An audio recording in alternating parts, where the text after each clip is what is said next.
This is a special edition of Late Night Health. I'm Mark Allen. I'm really honored to spend some time with my friend Angel Ribo. He is known as the CEO Confidant. There is so much to this man. He is such a nice guy. He helps everyone. He'll probably help you. Angel, welcome to Late Night Health. Thank you very much for having me in your show and obviously for your nice words. Thank you.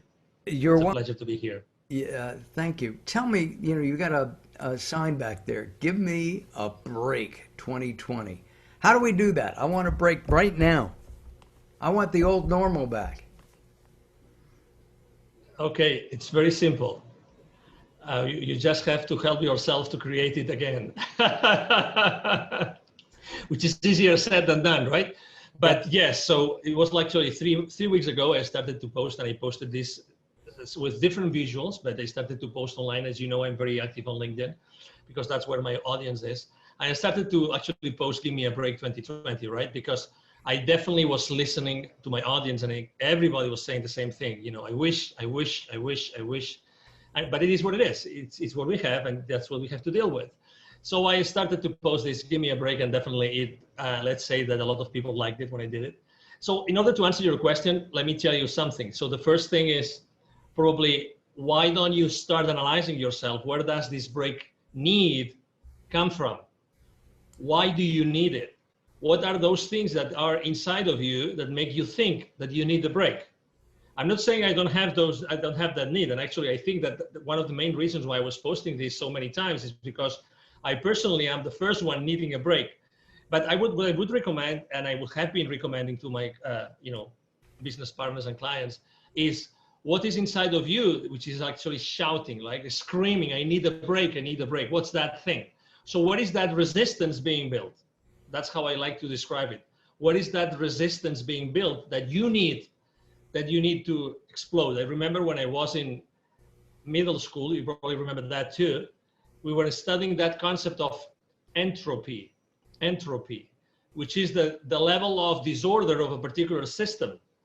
I think that the disorder in our systems has increased. How do we deal with that increasingly disorder in our lives is probably the same as the answer to why or how can we get a break. Do you need a break? You're very active in general, and he's shaking his head. Yeah, I need a break. What do you need a break from? So I have to tell you that I'm in denial, right? Because there's several people very close to me, they've told me I need a break, but I refuse to take it. And let me tell you why I refuse to take it. That happened to me also in 2009, interestingly enough, which was I was so proactively acting upon what I saw, the opportunities I saw in front of me, that I just couldn't stop. Literally, I just couldn't stop. Right now, since all this started, I'm growing my team, I'm growing my customer base, I'm growing so many things. And every single night I work, right now I'm working on 2 shifts for myself, but in 2 shifts. One is from 7 until 4 p.m. And the other one is from 7 p.m. until midnight, 1 a.m. every day. That's a true story, honestly. And I feel so energized. I feel so right? I feel so powerful, and I'm building so many things, and I'm training so many people on my own team, onboarding so many people that I feel so powerful. So I am completely in denial. To your question, people around me say, yes, Angel, you need a break. You need a break because, that's how much you can do. That's how much you can accomplish. You should take a break, right? And so that's the answer. And with all that energy that you're expelling, working with people, your team, and all that, there's got to be a point where you fizzle out a little bit. So you got to relax a little bit, right? Go ahead. There's sometimes, no, my apologies for interrupting you, but sometimes you really feel like you're super concerned, super worried, there's something bugging you, there's something in your mind. But right now, I'm not at that place. My mind and my energy is not or are not in that place. So, I don't know if it's what I eat, because I also do, late night, show as yours, as related, health related. I do fasting. I change a few things in my diet. I have incorporated a few things in my diet, and it's very rare when I feel tired. Really, it's very rare. Wow. So yeah, it's really rare when I feel tired. And interestingly enough, I feel tired in between those shifts I told you. Some people might think this guy is crazy, but that's why I was excited to be on your show today, because when we are recording, it's exactly in between those two shifts. And but today I didn't feel it. I didn't feel tired at all between the shifts. So I was just, I said, wow, great. Actually, as you know, I was just looking for your email and getting the link, and let's do this. Let's do this no matter what. Many questions pop into my head, and one is, how do you blend in family? You have kids, Yeah, 3 kids, 3 kids, and their ages? 20, 12, and 10. All right, the 20-year-old really says, "Dad, leave me alone." What about, Totally. right? That's, what about the, no, I'm teasing, but I guess you have to have family time, don't you? I do have to have family time, and we have family time. Something very interesting that's happening nowadays, as you know, is that unfortunately the kids are not allowed to go to school. Right. So they have to do remote learning, okay? Which is this how to say this? It's a paraphrasetical way. I don't know what the right word would be in English. It's a way to paraphrase, right? Okay. Not going to school and not learning and not having the interaction with the rest of the kids or with the teachers. But so that means that actually my 12-year-old, he is having his remote learning on my office, in my office. I'm blessed to having a large office. So he's actually taking everything from the same office space I have here at my home. So actually we're becoming much more close thanks to this remote learning that they are supposed to get from their school. And the same with my daughter. My daughter doesn't share because she's more like, girls are more girls and want to be more with girls, and they have these things and they like, discussing the little chit chat among girls. She's not sharing a space with me, but obviously she spends a lot of time at home. So we see each other much more than before. In between shifts, we try to go have, dinner outside. We try to have some time together outside.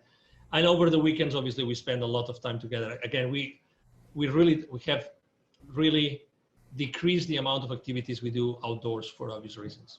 Right.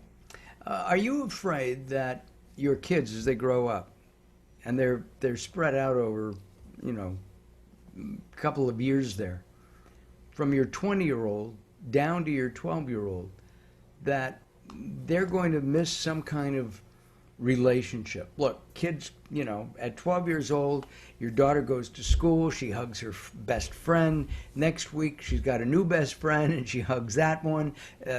There's a tactile thing. When my wife and I, before COVID, would go out, we'd see, millennials sitting at dinner with their cell phone, and they're texting. I always want to know if they're texting each other, 2 feet away. But to me, they're missing stuff.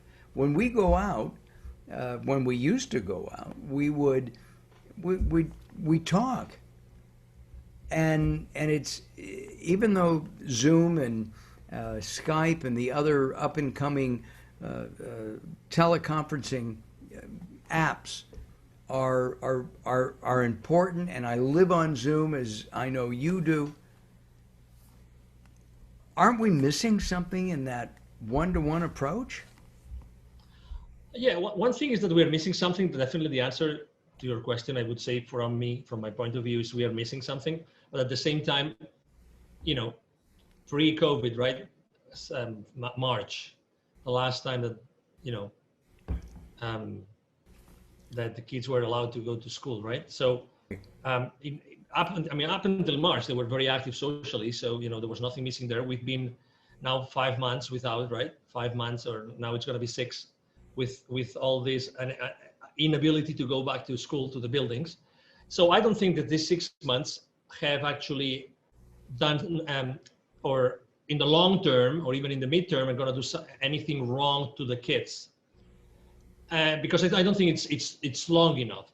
And actually, to the contrary, I believe that this time at home and realizing what's going on around them has given them the opportunity to think about things that they would have never thought had they stayed on a normal, way of doing things and going to school, and mom goes to work and dad goes to work. So I think that it's a great opportunity that the kids have lived. I guess this depends on every single home, right? But I think that the thoughts and the ideas and the discussions conversations that they have had with us, with the parents at home, I think it's really important. Number two, obviously they have still met with friends. I mean, there's been sleepovers, there's been, kids, they have gone to some other, kids, friends. And so there has been some social interaction. And right now, for instance, in Texas, they are talking about opening back schools. And yeah, I mean, we still have not decided. Yeah. Have you decided if you'd let your kids go back? Yeah, I mean, when they asked us to decide back in June, we said yes. We want them to go full speed to school. But then, I mean, I regret to say this, but if you asked 1,000 people on Earth, if you were an extraterrestrial and you came to Earth and you asked 1,000 people what do they think of COVID, you would probably get 1,000 different responses, right? Yes, absolutely. So it's the exact same thing about going to school. It's the exact same thing. So you asked the other day, I am very active on the school district here, very active with the schools. I've been volunteer. I go to the board meetings, everything. Every time I ask the same question to different officials from the same school district, from different campuses, I get different responses every single time. Every single time. I'm going to give you an example. Sure. I'm going to give you an example to your question. I wanted to be part of a committee that was put in place before the school year started in August. And that committee met, and it was the counseling committee of the school district. It was part of that committee. And the school official disclosed with us, the 70 parents that were part of that committee, he disclosed how many parents had said, we want our kids to go to school. We want them to go to school regardless. We want our kids to go to school. We don't know what the restrictions are going to be. We want our kids. 85%, he said, and he was so natural. He said, genuine. He said, I don't know how we're going to do it. I don't know how we are going to bring, and that was in July, early July. I don't know how we're going to bring 85% of the kids back to school. I have no idea how that's going to work. Fast forward, the school district decides there's going to be no face-to-face in-person school. Right. Because the parents had actually voted, and they voted 50-50. So we decided not to do it. And then and then you read a newspaper, local newspaper, and then you read the exact same thing.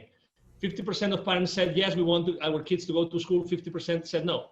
So this is just an example. And I'm talking to you about public servants, Mark, public servants. Okay, so there's this bubble of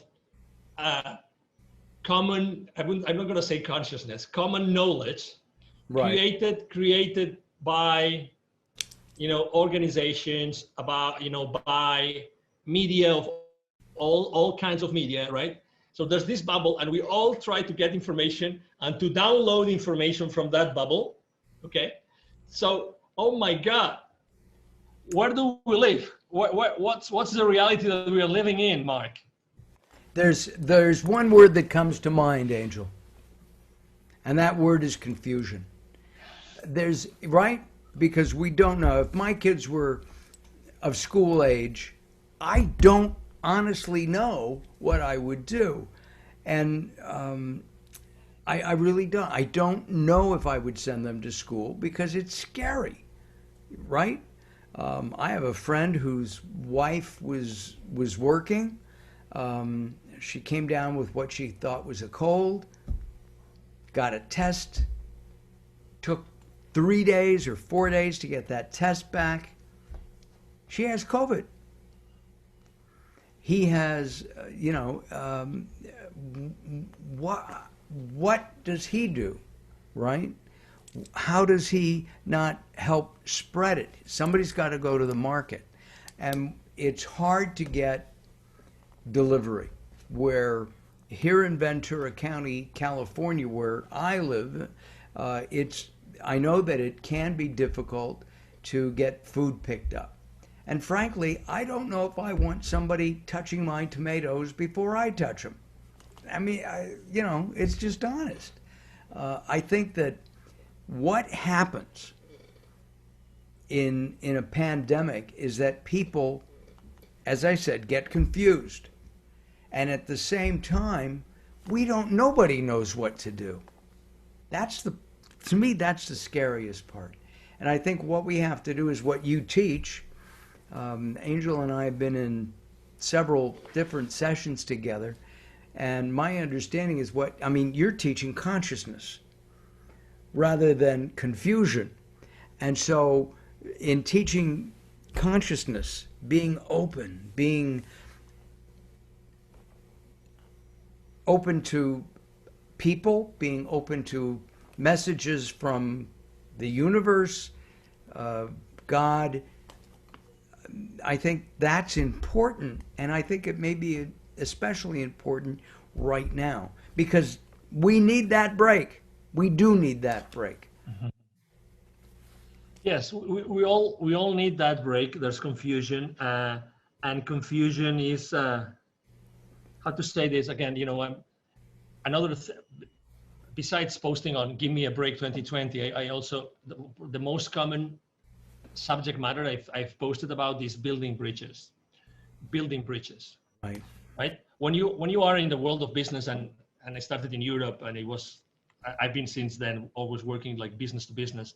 When you work with business leaders, right, they have always been exposed to a lot of distraction, a lot of details, a lot of disorder, a lot of confusion, right? And how have they dealt with this?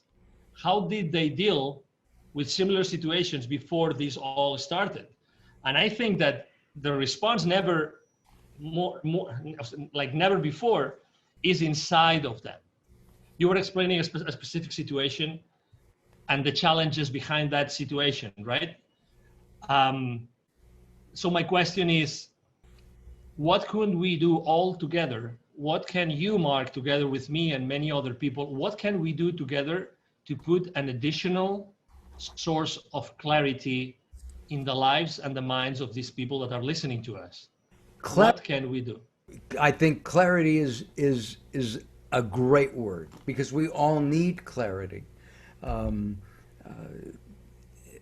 The way that different countries and the different governments are clarifying to their people. I still don't think the United States has clarified. There's too many. There's no. Here's what we're going to do. I was talking to somebody in Australia a few days ago, and apparently the PM, Prime Minister of Australia, has made the following statements. If and when a vaccine is developed for COVID-19, it will be given free to anybody who wants it. And I don't see that in the United States. I see Big Pharma saying, let's make some money. That's confusing to me, right? And well, let me add something. Again, with all due respect to everybody, again, I think that it's funny because last night I was thinking about this chat with you today. Right. And I was thinking, there has to be, Mark picks the most extreme, no, just an example, okay? So you pick the most extreme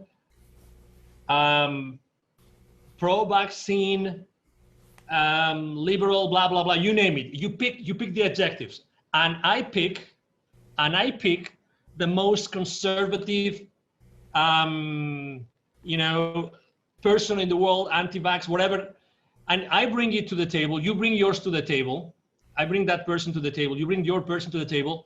And our challenge is, how can we spend 1 hour together, all four of us, building bridges as opposed to criticizing each other and blaming each other for the opinion, for what's going on in the world? That would be adding clarity to this world. It would. But can you get people to sit down like that? Absolutely. Yeah. I think that the challenge will be yours. I think that the challenge is not for you to find it. The challenge is, how can you and I be the mediators of that conversation so that we show the world that even at the very opposites, we can still build something together, right, in order to generate clarity as opposed to uncertainty and confusion. Yeah. So that was my thought, really. That's what I was thinking. Our guest from the CEO is the CEO Confidant, not from the CEO Confidant. He works with CEOs all around the world, and he's sharing some insights today on what's going on in our crazy world. Angel and I met through at a workshop, several workshops at the EBC. We were in, were we in Oceanside and Sandy? Yes. Right? Oceanside, yeah. Oceanside and California. And it's been a couple of years. And we keep in touch, and then we lose touch, and now we're in touch again. And Angel recently helped me with my book, Growing Old Sucks, but it doesn't have to, and I really appreciate that. And then 2 years ago, I ran into, I think we were in, you were here in LA, in the LA area, and you introduced me to some people, and they said, if you ever come to Spain, look us up. And we planned a trip, and turns out that we spent the time in Nirja, which is where they live, and it was a great time. I wouldn't have gone into the caves of Nirja, which are phenomenal, had it not been for them. What are you doing now? You've mentioned building bridges. I know that in my business, which is video production and hosting, I've been going out and doing more and more interviews, as many as I can, to enhance my paid videos, because we all need money. So what kind of building bridge techniques have you developed so that people who are used to flying from Dallas, where you are, to Philadelphia to make a sale, they're now doing it through the computer? Mm-hmm. So the first thing I've done is I kind of tweak my strategy of what kind of content I share online. That's the first thing. Okay, so I have been more on the side of, personal, immediate, taking action kind of posts, in which the content is very simple, the ideas are very simple, they're very easy to digest graphically and visually, but they always have a message. And I have to tell you, people consistently, my audience consistently appreciates the fact that I'm not talking about complex things like as I used to do before. I'm now talking about more self-help motivational stuff, much more than business related, which I still do. But I think that people need more than ever, because they spend more time online. They need to hear, they need to listen and to read things more closer to their hearts. That's number one. Number two, and you mentioned it very well, it's funny how the stars align themselves. And, Mark and I had not spoken for a while, but, suddenly 3 or 4 different media like yours have picked up on me about conscious leadership. Totally. And actually that wasn't, I didn't have a branding campaign, positioning campaign. like in the background, like pitching media, or no, it just came to me. It just came to me because probably what I was posting and when people see my videos and see my interviews and see my podcasts or see my content online, they know what I stand for. So, and again, going to the world of business, because as I said before, I work at the business to business environment or arena. Going to business, I think that business leaders now need to be conscious like never before. They need to hear different messages. And you, instead of working on their business, are you working with them to better understand themselves so that they can go back and work with their team? Absolutely. Absolutely. And not only that, that's why I say, I mean, I totally believe in the alignment of stars. If I told you that the business partners that they have today or clients they have today, most of them are also aligned to this vision of helping businesses more on the culture kind of thing, more on the, hey, let's build something together so that we can live together better, and that's extremely important. So it's funny that like I am attracting, there's this inertia coming behind me, which actually is overtaking me. It's overtaking me. That would be the right word to use, in that direction. So even my own business partners and clients, they are helping me do the same thing from a different perspective, but they're helping me do the same thing. And third, yes, I mean, I think that business leaders more than ever, even if they've been in similar situations, even if they had contingency plans, they had plan Bs prepared, they still need personal support. And they want to do it with someone that has been there for a long time, understands business, understands international, this kind of thing. So, to be honest, I consider myself a conduit. I'm blessed to know people like you and to be able to drink from your sources, because I mean your show is just amazing, and Well, thank you. the people that you bring to the table every night is just amazing. Well, So and we need the sources of wisdom more than ever before, Mark. we do. One of the things that Angel and I did, we worked with Gary Stewart in a constellation healing, and it's you kind of you for me or for Angel, we don't know each other's in-depth history, but we would be asked a question and answer it as if we were part of in Angel's history, his maybe family from 2 or 3 or 4 generations back. And Angel was very complimentary, saying I hit the nail on the head.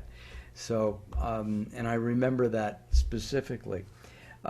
Angel, we're out of time. We'll have to do this again. Let's not wait so long. Okay? You can count on me anytime, Mark. It's been a pleasure to be here. Thank you to your audience. Thank you for being patient to listen to me. And, if I can help them in any way, as they will know where to find me.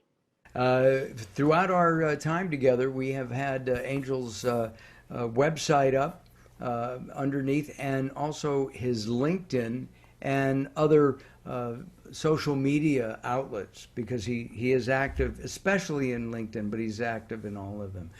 Thank you very much for joining us here on Late Night Health. Thank you very much for having me. Talk to you soon. I look forward to it. I'm Mark Allen.